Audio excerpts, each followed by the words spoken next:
Hi viewers, welcome back to Silent Case, the channel where forgotten mysteries finally find a voice. Today's story takes us back to a cold case buried for 57 years. A brother and sister who vanished without a trace, and the tapes that refused to stay silent.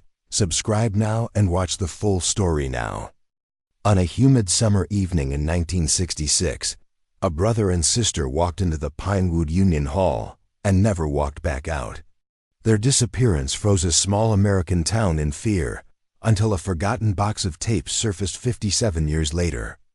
On the evening of July 14, 1966, the heat in Pinewood, Missouri, hung heavy over the streets like a wet cloth left out in the sun. Even at dusk, the cicadas screamed through the tree line, and the air smelled faintly of river mud and factory smoke drifting from the steel plant on the edge of town. For most families, it was an ordinary Thursday.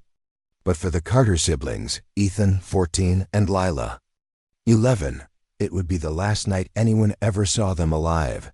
They lived in a small, pale blue house at the corner of Mason Street, right where the pavement turned to gravel. Neighbors often saw Ethan walking Lila to school, or the two of them chasing each other across the yard with a frayed jump rope. He was quiet and thoughtful. She was bright and fast-talking. Together, they felt like one complete story, the way siblings often do before time changes them. That evening, the power flickered twice in the Carter home.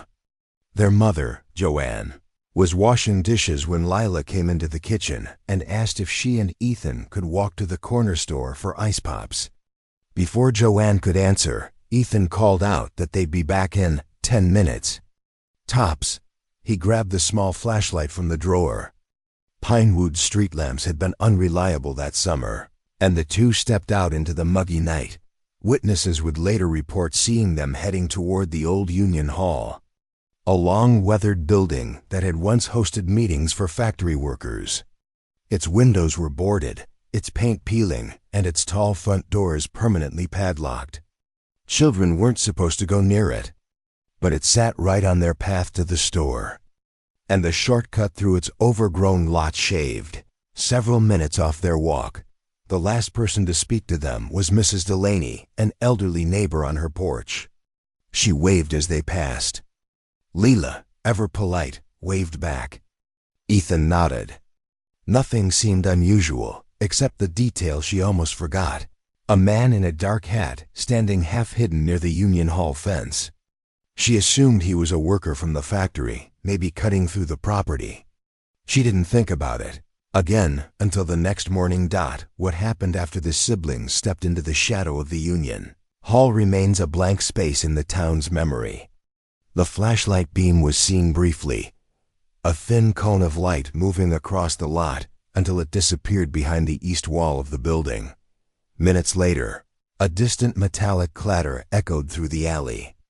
A dog barked relentlessly. A single street lamp flickered, then went out. By 9:18 p.m.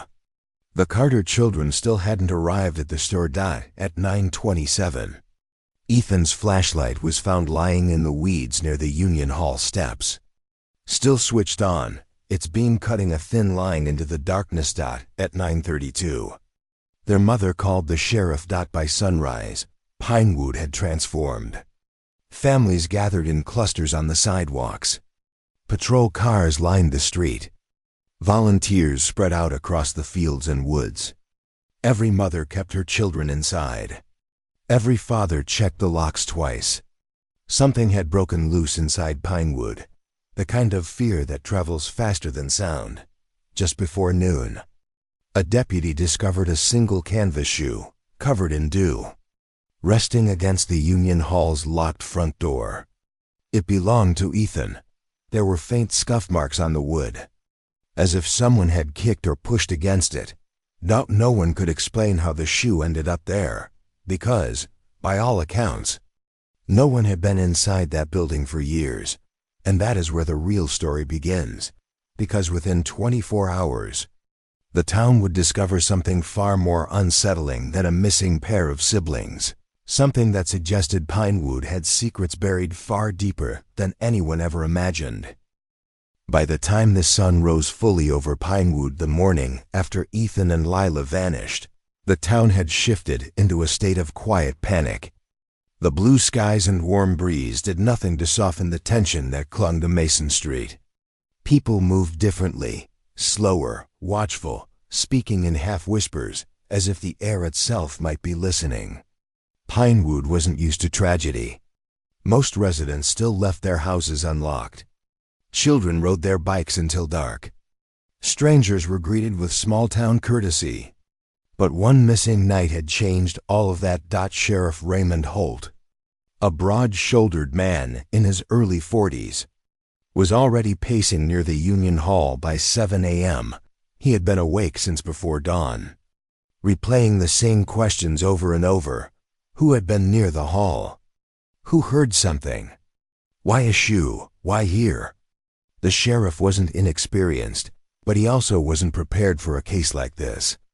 Pinewood had seen bar fights, the occasional break-in, maybe a runaway teen once every few years.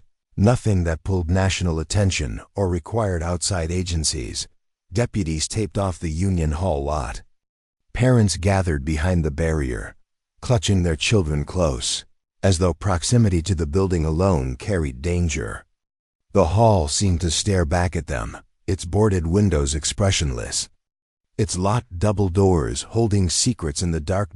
As deputies searched the immediate area, more community volunteers joined, factory workers still in uniform, school teachers, grocery clerks, choir members from the Methodist Church.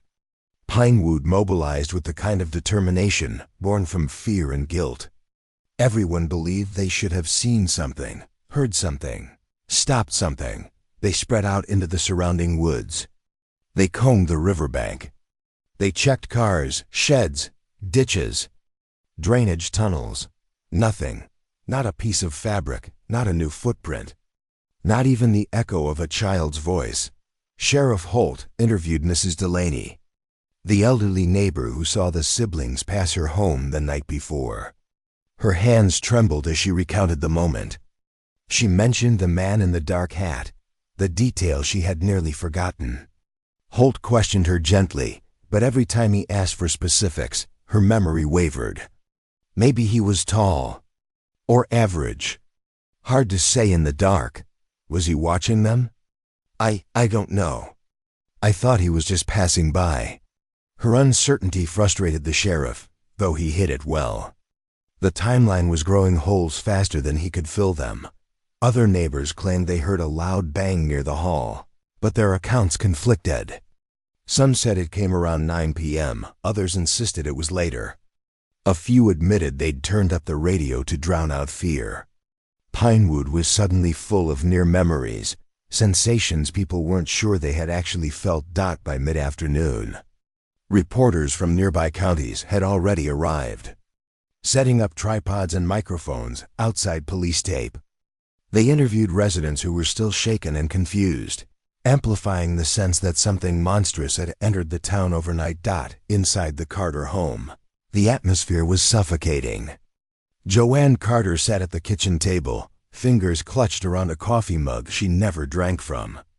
Officers came and went, asking the same questions in different ways, trying to catch some detail she might have overlooked. Did they argue recently? No. Were they afraid of anyone? No. Did Ethan ever mention going near the hall? She hesitated, just for a second, and the room felt colder. He said, kids at school told stories about it. Ghost stories, rumors, but he never went in. He was scared of getting in trouble. The sheriff marked that detail carefully. By evening, the searches slowed but the tension tightened. The factory whistle blew at 6 p.m., its long metallic cry echoing across Pinewood like a warning. Volunteers drifted home, exhausted.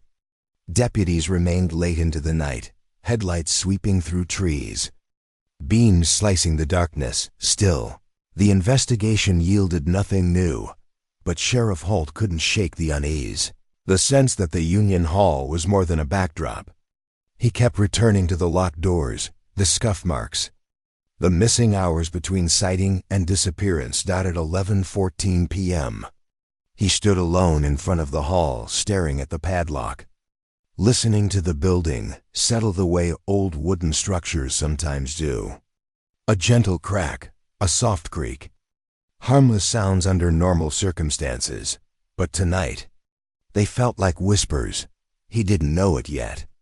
But the next discovery would come from inside this very building, and it would change the direction of the entire case. The second morning of the investigation began under a low ceiling of gray clouds. Pinewood felt heavier than the day before, as if the entire town had inhaled, but forgotten how to release the breath. Sheriff Holt barely slept, his mind repeatedly circling the same image. Ethan's canvas shoe leaning against the locked door of the Union Hall at 8:12 a.m. The sheriff ordered his deputies to perform a closer inspection of the hall's exterior. The building's facade was warped with age, sun-bleached in some places and water-stained in others. Yet Holt kept circling one specific area, the right side service entrance. A narrow single door half hidden by overgrown vines. Deputy Monroe tugged at the handle, expecting it to be sealed shut like the main entrance. Instead, it gave a stubborn rattle. It was locked, yes, but not secure enough to ignore.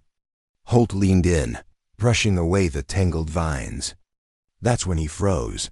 There, etched into the wood, were deep, uneven scratch marks, running horizontally and vertically across a 12-inch patch near the lower half of the door. The grooves were fresh sharp at the edges, not worn or faded. They hadn't been there long. The sheriff's stomach tightened. Animal? Monroe asked. Holt shook his head. No animal scratches in straight lines. He crouched down, tracing the marks with a gloved finger. The pattern was desperate, frantic. Human. It looked like someone had clawed at the door. He called for the evidence kit. Immediately, neighbors began gathering again, whispering, speculating. Some crossed themselves. Others watched with grim curiosity as deputies photographed the grooves. The sheriff stepped back and scanned the area. Several feet from the scratched door, half buried in the weeds, lay a thin piece of metal. Monroe retrieved it, a small bent nail. It could have been used to scrape or pry, but it was too short to open a door. Holt's mind raced. Did Ethan try to claw his way out? Did someone trap them inside?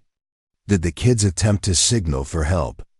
The more he questioned, the more unsettled he became. Inside the hall, however, was a different problem. When Holt requested access to search the building interior, Union Board member Randall Pierce, stern man with slicked back hair and a suit too formal for Pinewood, arrived within the hour. He claimed the hall was under strict legal closure due to structural violations, a statement the sheriff had never heard before. Pierce insisted no one had keys except the board. He refused to hand them over. He refused to unlock the door. He refused entry of any kind. "We'll cooperate with your search of the grounds," Pierce said carefully. "But the building's interior is off limits until we sort things through with the county." Holt felt something cold move across his nerves. The timing, the secrecy, the insistence, it all reeked of something more than bureaucracy. Still, without a warrant, he was stuck. That afternoon, a deputy pulled Holt aside. "Sheriff, you need to see this." Behind the hall, near a rusted drainage pipe, they found old cigarette butts, freshly discarded, still smelling faintly of tobacco. But no one from the search team smoked, and no volunteer had been back there. Someone had been watching the investigation. Someone close. The discovery deepened the silence around the hall. Pierce left abruptly. Neighbors went indoors. Reporters moved closer. Holt stood before the scratched door again, staring at the marks until the daylight dimmed. The grooves looked like a message one he couldn't yet translate. And as night settled, the sheriff knew one thing with absolute certainty. Whatever happened inside that building didn't start with the disappearance. It started long before, and by morning, something would force the Union Hall secrets closer to the surface, whether the town was ready or not. The discovery of the scratched door had changed everything. It wasn't just a mark, it was a message, a warning, or perhaps a desperate attempt at communication from the last moments before the siblings disappeared. And as the investigators pushed deeper into previously overlooked corners of Pinewood, it became painfully clear that what stood ahead wasn't just a case. It was a confrontation with a town that had spent decades suffocating its own truth. Detective Marla Hayes arrived at the Pinewood town hall just after sunrise, her eyes still heavy from a night spent reviewing aged documents, maps, and the fragmented witness accounts gathered over the first chaotic 24 hours. Her mind replayed the details of the scratched door, its depth, its angle, the frantic energy behind every stroke. It gnawed at her. Someone had struggled. Someone had fought. And someone had been silenced. Inside the town hall, the walls were lined with portraits of former mayors' stern expressions, stiff collars, and eyes that seemed to follow her as she walked. Pinewood had always been proud of its image. Safe, quiet, orderly. That pride now felt suspicious. When the receptionist directed her to a basement archive room, Marla immediately sensed what was coming. Resistance. The basement smelled of dust and neglect. Stacked boxes sagged under their own weight. Faded labels revealed decades of town records permits, inspection reports, property transfers. But one metal cabinet stood out. Unlike the others, it was chained shut, wrapped in a heavy padlock that looked newer than everything around it. "What's in here?" Marla asked. The receptionist, who had followed her down, hesitated.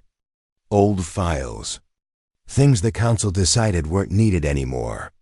"Then why lock them?" The woman shifted nervously. "Because some things are better untouched." That was exactly the wrong answer to give Marla Hayes, with a signed warrant from county authorities granted. After last night's discovery, Marla motioned for the lock to be cut. The officer beside her forced the chain off with a bolt cutter, and the heavy clang echoed through the basement like a warning shot. Marla opened the cabinet. Inside were file folders, each marked with a handwritten code. No dates, no categories, no names, but the deeper she dug, the more disturbing the pattern became. Redacted reports, missing pages, complaints filed by families who later moved out of Pinewood under unusual circumstances. And then she found it. A folder labeled only with a single word, incident. She opened it. Inside were photographs, grainy, black and white, clearly decades old. At first glance, they looked like standard crime scene images. A forest clearing, a broken lantern, scattered footprints. But then she saw the final photo. A barn door, violently scratched, almost identical to the one found in the siblings' case. Same pattern. Same frantic lines. Same silent message. Why wasn't this filed with the sheriff's department? Marla demanded. The receptionist didn't make eye contact.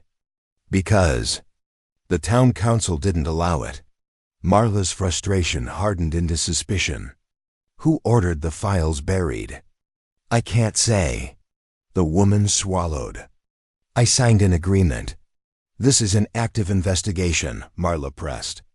"That agreement means nothing now." But the receptionist only shook her head, trembling.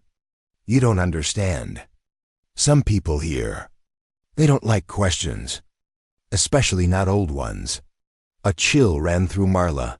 Pinewood wasn't just hiding something, it had built an entire system to keep the truth entombed. As Marla photographed the documents for evidence, her radio crackled to life. Officer Ramsey's voice, strained and breathless, cut through the static. "Detective, you need to get back to the farmhouse. Now." "Why?" "What happened?" There was silence, only wind distortion and a faint murmur, like someone whispering next to the receiver. Then Ramsey spoke again, barely above a whisper. "The scratches. They weren't the only thing we missed."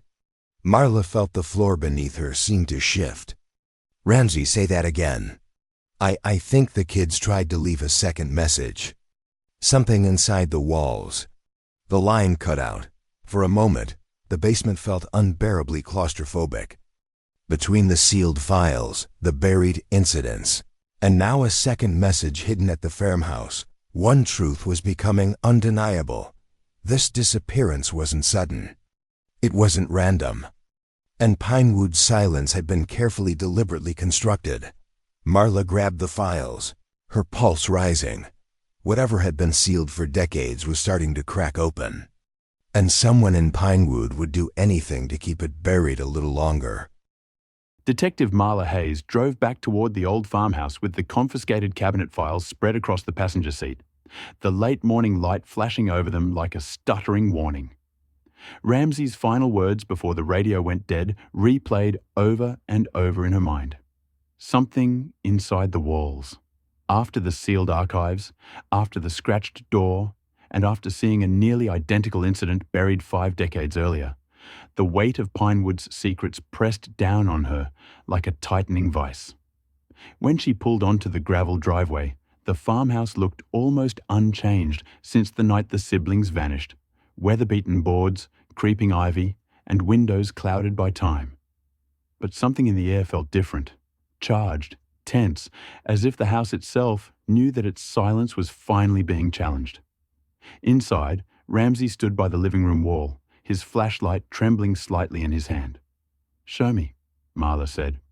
Ramsey pointed to a section of wallpaper near the corner.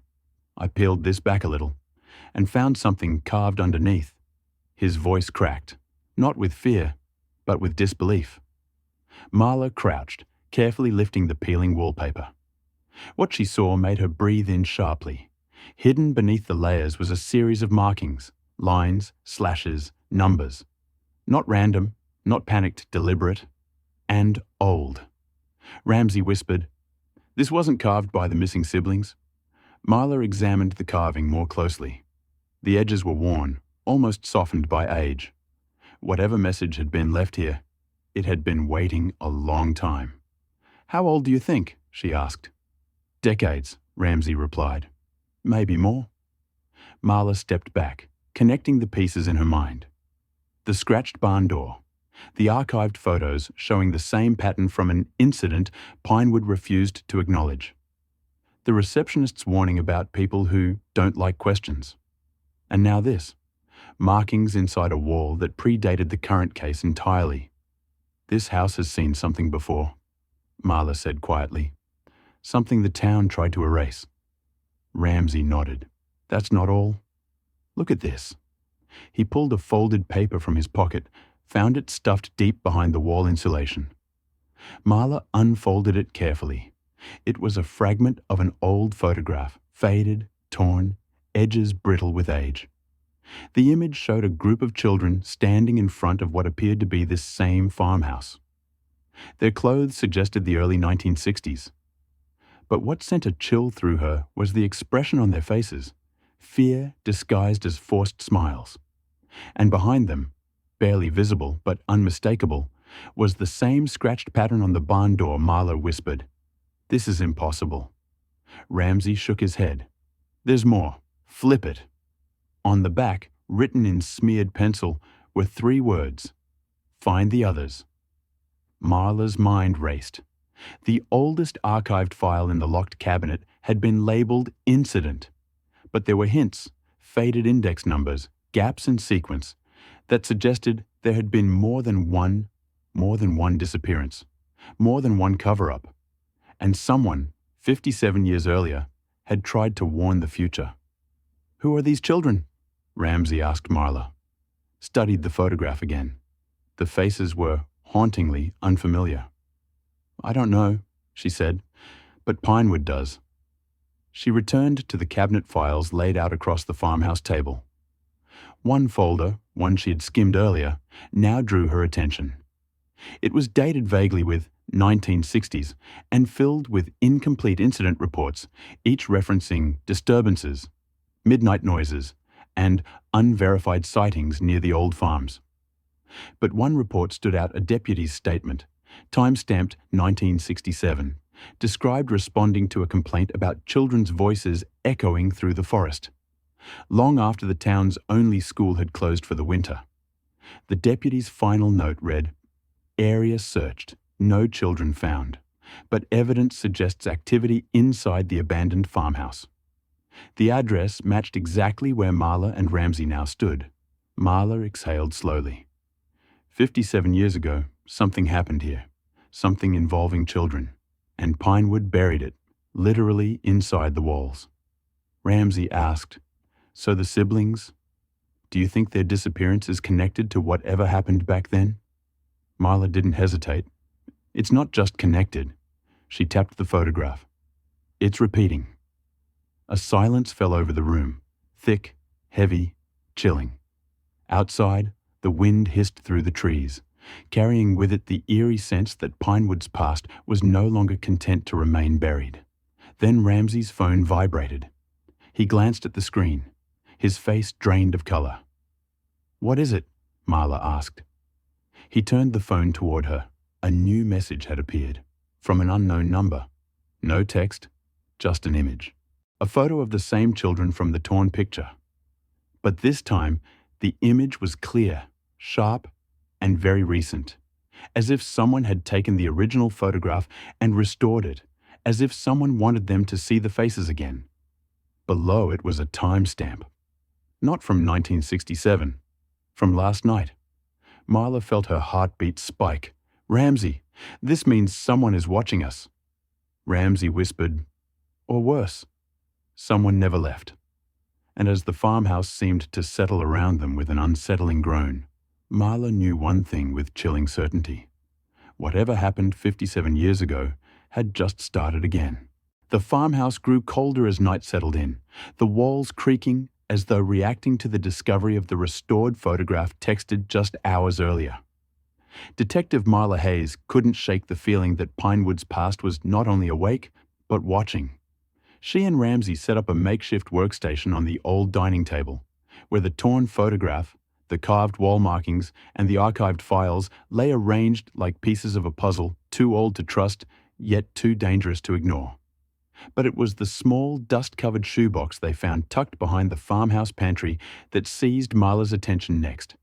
The box was labeled in smeared red marker, "Union, do not play." Ramsey stared at it. This wasn't in the official evidence inventory.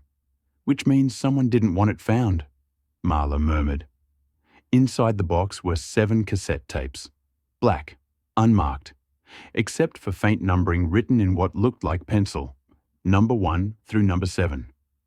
A heavy smell of mildew rose as Marla lifted the first one Ramsey cleared off a corner of the table and set down a portable cassette player borrowed from the police storage room. "You ready?" he asked. "No," Marla said truthfully. "But play it anyway." Ramsey clicked the button. A burst of static filled the farmhouse, thick and abrasive, like something struggling to surface after decades underground. Then came the faint hum of machinery, followed by a man's voice, calm, brittle, practiced. "Union recording, session 1. Subject, Pinewood children's allegation." Marla shot Ramsey a look. Children. The voice continued.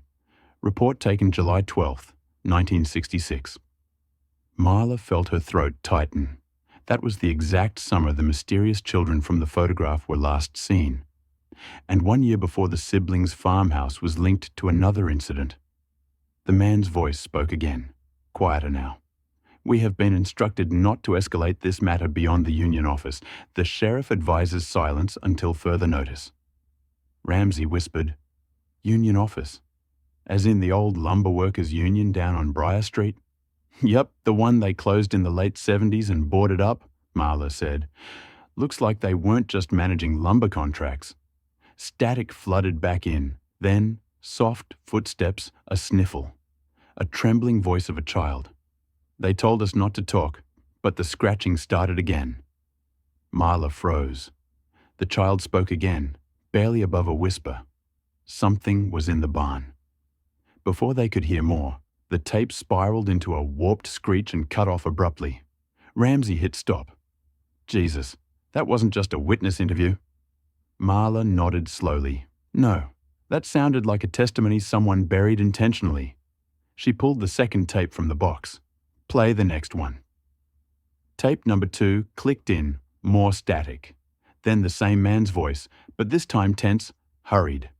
Session 2. Subject refusing to return home. Claims presence follows them. Notes, scratches on doors. Complains of voices through walls. Marla and Ramsey exchanged a look. This wasn't just similar to the siblings' case, it was identical. The tape continued with faint background sounds, maybe chairs scraping, someone pacing. Then another voice entered. A woman this time, older, firm. We said we'd keep quiet, but the children are getting worse. They don't sleep. They say something watches them from the tree line. A heavy thump. Then a long, eerie silence. Tape number 2 ended. Whatever this was, Ramsey said slowly, went far beyond one family. Marla nodded. And the union knew they'd documented everything. She picked up tape number 3, the one labelled with a faint star beside its number. This one mattered most to whoever made these, she said. Let's hear it. Ramsey inserted the tape. Immediately, a different sound filled the farmhouse. Faint breathing, close to the microphone. Then, a soft scratch, another, and another. Not on wood, not on a door, but directly against the recorder. The man's voice returned, panicked for the first time. End this session, shut it off. Shut it. A loud crash. A scream. The tape abruptly stopped. The farmhouse fell silent. Ramsey shook his head. What the hell happened in that union building? Marla didn't answer. Her gaze had already drifted to the remaining tapes, each one darker, heavier, like pieces of a truth Pinewood had fought to bury. But before she reached for the next, her phone buzzed, a new message. Another unknown number. This one contained only a short audio clip. She pressed play. A young boy's voice whispered, "Detective, we heard the tapes too." Ramsey paled. That can't be from the 60s. No, Marla said, pulse rising, because this was recorded an hour ago. And the next chapter of Pinewood's buried truth was already waiting. The boy's whisper still echoed in Detective Marla Hayes' ears as she and Ramsey drove through the dim outskirts of Pinewood. We heard the tapes too. The message had come only an hour ago. Impossible, chilling, and unmistakably tied to the tapes recorded nearly 6 decades earlier. Someone was either manipulating them, or worse, recreating history as it unfolded. Their destination loomed ahead, the abandoned Pinewood Lumberworkers Union building. Once a thriving headquarters of local labor, now a husk of peeling paint, broken windows, and a sagging roofline. It stood alone on Briar Street like a monument to everything the town preferred to forget. Ramsey cut the engine. Hard to believe this place may have held those kids. Marla stepped out, flashlight in hand. No, it hid their truth. The chilling night wind rattled the loose siding. A faint metallic clatter echoed from inside. Though neither detective had touched the door yet, Marla felt her pulse jump. They entered carefully. The air inside was stale, heavy with dust and old paper. Faded posters about safety regulations still hung crooked on the walls. A torn union banner lay crumpled in a corner like a forgotten flag. Marla swept her flashlight across broken desks, rusted file cabinets, and paperwork that had long since yellowed into obscurity. This place wasn't just abandoned, she whispered. It was erased. Ramsey pointed to a long hallway leading into the deeper section of the building. Basements down that way. That's where any records would have been. As they walked, their footsteps stirred layers of dust from the floor. But something bothered Marla, something she felt before she saw it. Footprints, small ones, bare, leading down the corridor, and disappearing near a half-open door. Those aren't ours, Ramsey said softly. Marla followed them to the door. She pushed it open. Inside was a small room. No furniture, no windows, only peeling paint and a low-hanging utility lamp that swung gently as if disturbed moments earlier. The air felt different here. Colder, almost metallic. But what dominated the room was the wall. The entire surface was covered in taped documents, photographs, and maps, every page redacted. Thick black ink obscured names, dates, witnesses, and locations. Someone had spent years removing the specifics, but leaving just enough to mock the truth. "This is their control room," Marla whispered. "This is where Pinewood's secrets were cleaned." Ramsay stepped closer to the wall. "Look, each redacted sheet references the same phrase." Marla read aloud. "Behavioral disturbance, children's division." Her stomach tightened. The union wasn't just documenting kids, they were studying them. Ramsay scanned another page. This one says, "Incident cycle," and this one, "Reappearance pattern." Marla's breath grew shallow. Reappearance, not disappearance. This wasn't about kids going missing, she said. This was about kids coming back. Before Ramsay could respond, something clattered in the hallway, outside metal hitting concrete. Then, soft footsteps. Marla motioned to kill their flashlights. They stood in darkness, listening. A faint voice drifted down the hall. Not speaking, humming. A child's hum, slow, tuneless, eerily distant. Ramsay's whisper trembled. "Tell me that's a recording." Marla didn't answer. The humming grew closer, then stopped abruptly. Silence. They waited, hearts pounding, until the sound of light footsteps retreated again. Whatever or whoever was nearby hadn't entered the room. Not yet. Marla clicked her flashlight back on and scanned the documents more urgently. One page stood out, less redacted than the others. It was a list: names, dates, ages, children. 1966, Marla read. 7 children reported missing, 5 returned. Ramsay leaned in. Returned? Why wasn't this in official records? Because they weren't allowed to talk, Marla said. Just like the voice on tape number 1. She followed the list downward. Under the returned children was a small, handwritten note. Those who come back aren't the same. Ramsay exhaled shakily. What the hell were they dealing with? Marla traced her finger down the list until she reached the bottom. There were 2 names without dates. The final entry read, "If they vanish again, do not search." "This explains everything," she whispered. The union wasn't afraid of kidnapping. They were afraid of what came back. Ramsay pointed to a cabinet shoved against the far wall. "Look, something's behind that." Together, they pushed the heavy metal cabinet aside. Dust billowed. Behind it was a narrow door, splintered around the edges, padlock rusted and broken. Marla slowly pulled it open. A staircase descended into darkness. The air that drifted upward was cold, wet, and thick with the metallic scent of old tape reels. Ramsay swallowed hard. "Marla, do you hear that?" She listened. From below, faint and distorted, the sound of a cassette tape clicking into place. Then a child's voice whispered, "We've been waiting for you." Marla's flashlight trembled in her hand, and they stepped into the darkness. The narrow staircase groaned under Detective Marla Hayes' weight as she descended first, her flashlight slicing through thick, cold darkness. Ramsay followed close behind, breathing shallow, as though each step dropped them deeper into a place Pinewood had sealed not just with a door, but with silence. Halfway down, the temperature plummeted. The concrete walls grew damp. The air tasted metallic, carrying an odor Marla recognized instantly. Old magnetic tape, decaying film, paper that had absorbed decades of secrets. Ramsay whispered, "Who said that? That voice?" Marla cut him off. "Stay close. We don't assume anything down here." The last step led to a wide underground room, surprisingly intact for a building abandoned for 40 years. The ceiling lights, ancient, dust-coated bulbs, flickered weakly as if responding to their arrival. The basement was lined with shelves of tape reels, stacked boxes, and audio equipment so old it looked museum-worthy. In the center sat a large rusted reel-to-reel machine. One tape was already threaded through it, spinning slowly, though no one had touched it. Ramsay stepped toward it. "It's playing!"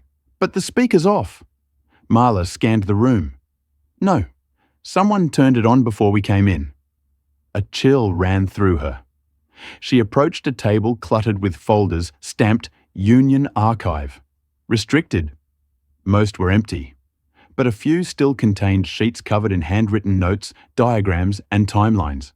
The ink was smudged, water-damaged, but one sentence repeated across multiple pages. Behavior changes escalate upon re-entry. Marla's voice tightened. Re-entry, meaning after the children came back. Ramsey lifted a binder. Look at this section. Phase 2, integration issues. Integration? Of what? Marla didn't answer. Her eyes had fixed on a large chalkboard leaning against the far wall. On it were 2 columns.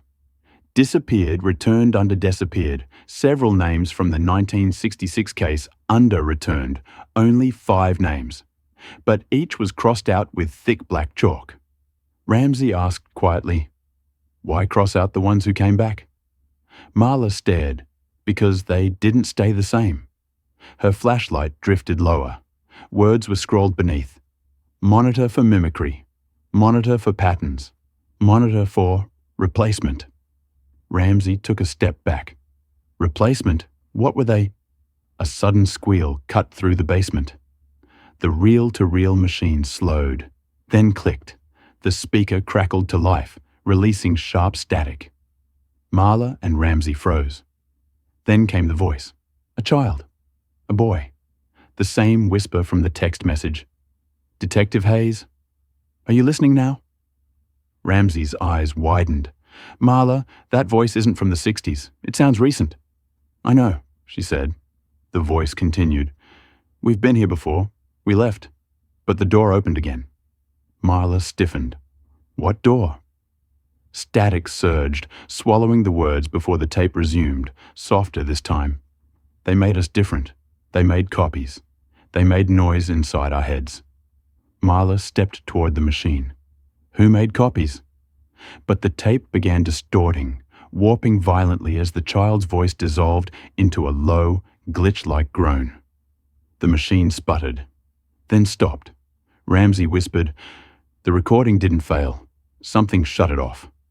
Silence thickened the basement. Marla turned toward a darker section of the room she hadn't explored yet. A cluster of old metal lockers stood there, rusted, closed, tall enough for a person to hide behind. She raised her flashlight. One locker door was slightly ajar. "Ramsey," she whispered, "stay behind me." They approached carefully. Dust shifted on the floor as they moved. Yet there were faint small footprints already there, leading to the locker. Marla nudged the door open with her boot. Inside hung a row of tiny uniforms, children's school jackets, neatly arranged as if waiting to be worn again. Each one had a tag. Returned child. Do not issue. Ramsey stepped back. This isn't a basement. It's a holding facility. Marla's heart hammered. For children who came back wrong. As she scanned the locker, something glimmered at the bottom. An ID badge clipped to a lanyard. She picked it up. It belonged to Officer Frank Mallory, the deputy who'd written the 1967 report about children's voices near the woods. The same deputy who had vanished months later, declared a runaway, never found Ramsey, whispered, "He never left town. They hid him down here." Before Marla could respond, a soft electronic beep echoed from behind them. They spun around. At the far end of the basement, a large metal door they hadn't noticed before was unlocking, slowly, mechanically. The photograph lay on the table between them, grainy, underexposed, and warped at the edges, but unmistakably real. A man stood in the distance behind the children, half of his body swallowed by shadow. His hat, wide-brimmed and oddly old-fashioned, tilted just enough to obscure his eyes. The previous chapter had ended with Detective Hale finally admitting that the man had appeared in more than one archived image, yet no record of him existed in any official file. Now, as the storm rattled the windows of the tiny archive room, the truth began to unfurl. Hale leaned forward, his voice lower than usual. "This is the 3rd time he appears. 3 different years, 3 different missing child cases, but the same figure, same hat, same posture. Mira felt her stomach tighten. She had been expecting a lead, a new witness, maybe even a name, something grounded in reality. What she got instead was a silhouette haunting photographs taken decades apart. "You're saying he followed them?" she asked. "Or he was involved?" "I'm saying," Hale replied, "that he shouldn't exist at all." The air in the room felt heavier as Hale opened an old evidence envelope. Inside was a police sketch from 1986, drawn by a bus driver from the field trip vanishing case. The driver had described a quiet man standing near the school gate that morning. He didn't interact with anyone, didn't speak, didn't move, just watched. The sketch showed the same wide-brimmed hat. Mira held the drawing next to the photo, a perfect match. "What about the others?" she whispered. Hale pulled out more files. Each case had one consistent detail: a witness mentioning a man who looked like he didn't belong to the time. His clothes were always slightly outdated, his expression unreadable, his presence eerie, like he was waiting for something. Mira exhaled slowly, flipping through the pages, each testimony worse than the last. He stood by the tree line. He watched them playing. He didn't blink. But what chilled her most was the statement from a teacher in the 1993 birthday party case. I felt like he already knew what was going to happen. She set the files down. How did no one connect him before? Hale shook his head. Because none of these cases were ever reviewed together. Different states, different investigators, no digital archiving back then. But he's been hiding in plain sight. Lightning cracked outside, briefly illuminating the photo again. The man's hat seemed to glow for a moment, like it was part of a mask rather than clothing. "What do we do now?" Mira asked. "We track him," Hale said, though his voice lacked confidence. "Whoever he is, he left traces. People don't just appear in 3 decades of disappearances without slipping somewhere." Mira nodded, forcing steadiness into her breathing. "Then we start with this photo. Location, angle, metadata, anything we missed." They began examining the image under a brighter lamp. The children were running toward the bus. The teacher stood mid-gesture. But behind them, the man in the hat appeared frozen, almost too clear compared to the blurry background, as if he had been placed there. "Zoom here," Hale murmured. Mira adjusted the lens. The man's hand was visible now, pale, long-fingered, and holding something metallic. Not a weapon, not a tool. Something small and rectangular. A pocket watch. Hale inhaled sharply. That same object was mentioned in the 1974 case. The surviving student said she heard ticking before the teacher vanished. Mira's voice cracked. "Is he timing them, or something else?" Hale didn't answer. He just stared at the image, his jaw tightening, as if he had just realized something he wasn't ready to say. Finally, he whispered, "This wasn't coincidence. This was coordination." Mira felt a tremor crawl down her spine. "Then what's next?" Hale closed the folder slowly. "Next, we find out why he always appears right before the children disappear." And for the first time since the investigation began, Mira felt genuinely afraid of the chapter that would follow. The image of the man in the hat lingered in Mira's mind long after they left the archive room. His silhouette felt like a stain on her memory. Too still, too deliberate, too aware. Chapter 9 had ended with Hale's voice echoing the chilling truth. He always appeared right before the children vanished. That sentence shadowed every step they took as they descended into the municipal records basement, a place older than the police station itself. The stairwell creaked under their weight. Damp air rolled upward, metallic and cold, carrying the scent of mold and dust. "This place hasn't been opened in years," Hale muttered, brushing cobwebs from the handrail. "Most of the town's pre-digitized files are still down here. If he's been appearing in cases older than we think, the evidence starts here." Mira nodded, her flashlight beam slicing through the darkness. The old basement felt strangely alive, as if the walls remembered every missing child, every abandoned lead, every unanswered question. Pipes groaned above them like distant whispers. Boxes were stacked in uneven towers, each labelled with dates that stretched back more than 50 years. Mira ran her fingers across one label, 1971, Public Works.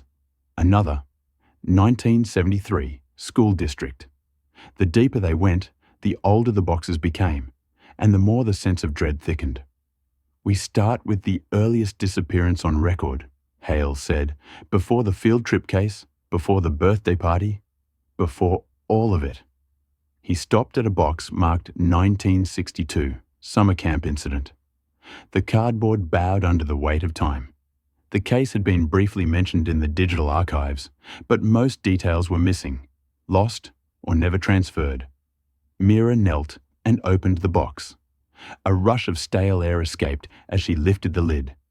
Inside were soggy folders, faded photographs, and a small, leather-bound notebook. She opened the first file, a camp roll call sheet with 5 names circled in red, 5 children who never returned from a hike. "No mention of suspects," she murmured.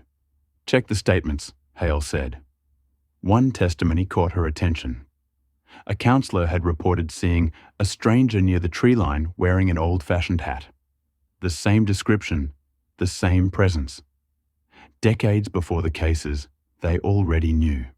Mira swallowed hard. He was there too. Hale nodded grimly. "Which means he's been doing this longer than any of us imagined."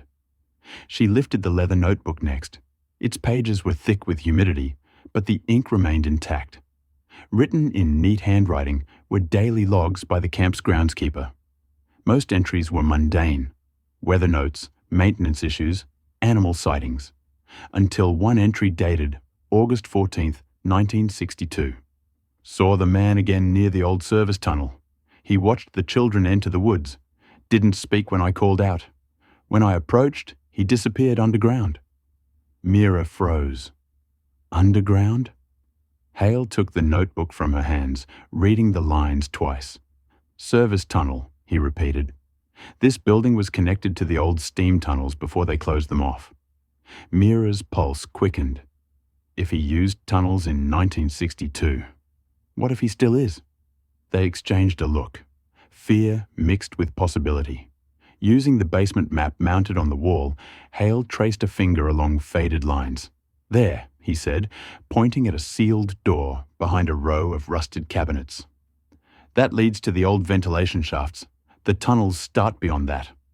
They moved the cabinets aside, metal screeching across concrete. A steel door emerged, covered in peeling yellow paint, and a sign reading, "Restricted. No entry."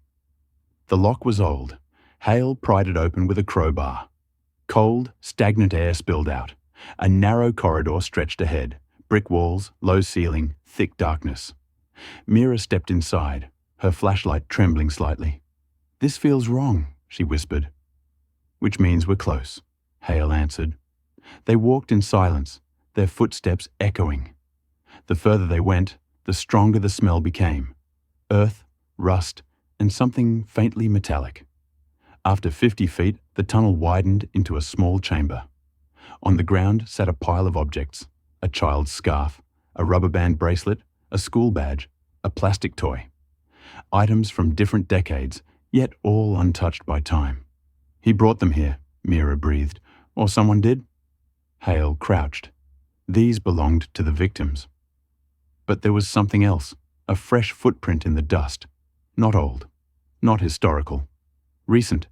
Mira felt her throat tighten. He was here, not decades ago, recently. Hale slowly stood, the colour draining from his face.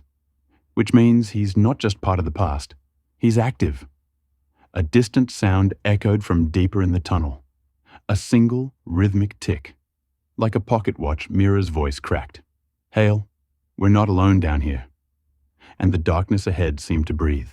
The ticking sound from the tunnel still echoed in Mira's ears long after she and Hale pulled themselves out of the underground passage and back into the basement.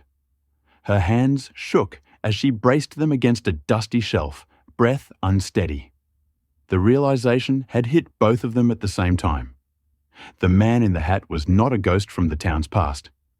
He was a living presence, active, aware, and watching. Hale locked the basement door behind them, as if the rusted latch could offer any real protection.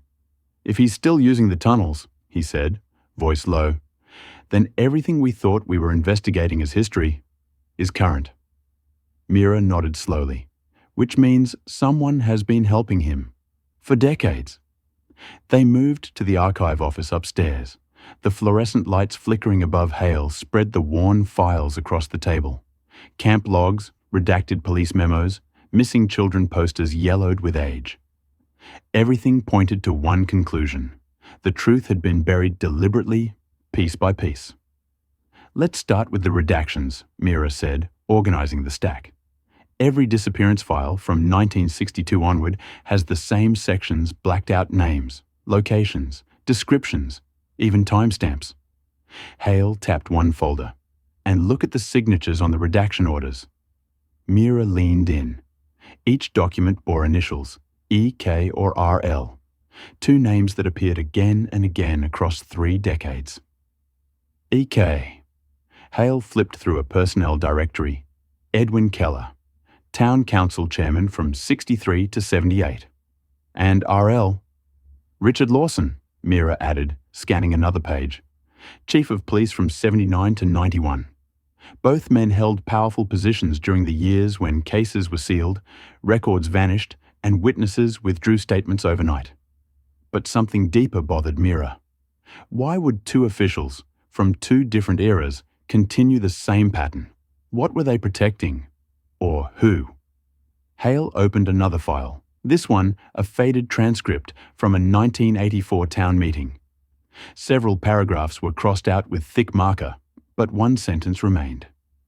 Council agrees to uphold the original agreement. Public disclosure would jeopardize long-standing arrangements. Arrangements? Mira repeated. What arrangements could possibly justify hiding missing children? Hale looked at her, face tense. This wasn't accidental, this was systematic. Mira flipped to the back of the transcript. A handwritten note, faint but legible, sat in the margin. Meeting moved to restricted chamber per EK's request, Lawson, to handle records. Restricted chamber? She whispered. Hale pulled out the municipal map again, the same one they used to locate the tunnel door. He scanned the blueprint, then pointed at a section beneath the council building. Here, a locked chamber built in the late 50s, never listed in public records. Mira stared at the boxed-off room. A secret meeting space? For what? To decide what the town would pretend not to see, Hale answered. But the evidence wasn't complete. They needed a motive, something that connected Keller, Lawson, and the man in the hat. Mira shuffled through another stack. There has to be a reason the disappearances were allowed to continue. Something worth protecting. She found it in an envelope marked Union Records. Private inside was a typed letter addressed to Keller. As discussed, our agreement ensures the continuation of operations below ground. Any interference must be removed quietly, and any records sealed permanently. The town benefits more this way. Mira felt her stomach tighten. The Union wasn't just complicit, it directed the cover-up. Hale looked at the envelope, jaw clenched. Then the question isn't just who ordered it. He paused, eyes darkening. It's who still is. A soft knock sounded on the archive office door. Mira and Hale froze. Someone else was in the building. Someone who didn't want the next chapter uncovered. The knock on the archive office door was soft, but in the silence of the sealed building, it felt devastatingly loud. Mira shot a look at Hale, who held his breath and stepped closer to the window. The hallway outside was dim, lit only by a dying security bulb that flickered every few seconds. The knock came again, this time lighter, almost hesitant, as if whoever was on the other side wasn't sure they should be there. Hale gestured for Mira to stay back and approached the door slowly, his hand hovering near the handle. Then, just as he reached for it, footsteps retreated down the corridor. Quick, uneven, almost frightened, Hale swung the door open and aimed his flashlight toward the end of the hallway, but it was empty. Whoever it was, they didn't want a confrontation, he whispered. No, Mira said, backing away from the doorway. They wanted to warn us, or scare us. She turned to the files scattered across the table. Union letters, redacted memos, Keller's notes, Lawson's orders. Every piece pointed to an organized effort to bury the truth. But now, the story felt personal again. The siblings they'd been chasing through dusty records and aging testimonies, Lila and Ethan, began to feel close, almost present in the room. Mira opened the old family photo once more, the one she'd kept tucked in the front of her notebook. Lila, age 15, smiling shyly into the camera. Ethan, 12, standing beside her with a playful, uneven grin. There was innocence in their faces, the kind that didn't belong anywhere near secret chambers, Union cover-ups, or underground tunnels. Hale noticed the photo. We've been so deep in the mechanics of the case, we need to remind ourselves why this matters. Mira nodded. They weren't just names in a file. They were kids who trusted the adults in this town. They needed the emotional center back, the story beneath the documents. Mira studied the notes they'd collected. Testimonies from childhood friends, the teacher who remembered Ethan's drawing of a man with no eyes, the summer counselor who recalled Lila's sudden fear of walking home alone. Listen to this, Mira said, lifting a folded page from the pile. It was a statement written by Lila's friend Ruthie, recorded in 1969, 3 years after the disappearance, when the town was still raw with grief. Lila told me she heard her dad arguing with someone behind the shed late at night. She said it was a man who kept saying, "You owe us for what happened before." Lila was scared she didn't want Ethan outside after dark. Hale leaned in. Her father worked at the plant, didn't he? One of the first union members. Yes, and he died 2 months after the kids vanished. Accident at the mill. Or that's what the report said. Or someone made sure the report said that. The words hung between them. Mira pulled up another document, Ethan's school journal. Most pages were typical 12-year-old scribbles, but one entry stood out. A rough sketch of a hat, wide-brimmed and shadowed, with the caption, "He watches at night." Hale exhaled sharply. These kids saw something they weren't supposed to. And the union believed their father talked, Mira added, or that the kids could. That was the thread, the motivation, the quiet reason behind decades of silence. But the kids themselves, who they were before the nightmare, began to reappear through small details. Mira found a note from Ethan's teacher describing his kindness, how he stayed after class to help stack books. Another page described Lila's dream of leaving Pinewood for a bigger city one day, studying journalism, finding stories that mattered. She wanted truth, Mira whispered, even at 15. Hale looked at Mira with a half smile. You two would have gotten along. The comment softened the room for a moment, but another sensation crept over Mira, a heaviness, like she wasn't alone. She turned toward the basement door. Do you hear that? She asked. Hale listened. At first there was nothing, just the hum of the overhead light. Then, faintly, from below the floorboards came a soft echo, a rhythmic tapping, distant but deliberate, like something trying to break through time itself. It wasn't mechanical, it wasn't tunnel shifting. It sounded almost human. Mira stepped closer to the basement door, heart pounding. It's the same sound from the tunnel, she whispered. No, Hale corrected quietly. This is slower, like a message. They didn't speak. The tapping continued. 3 slow knocks, a pause, then 2 more. The same pattern Ethan had tapped on his school desk whenever he wanted Lila's attention, according to his teacher's notes. Mira swallowed. They're not just echoes of the past anymore. Hale grabbed the flashlight. Then we go back down. The tapping continued, calling them into the dark,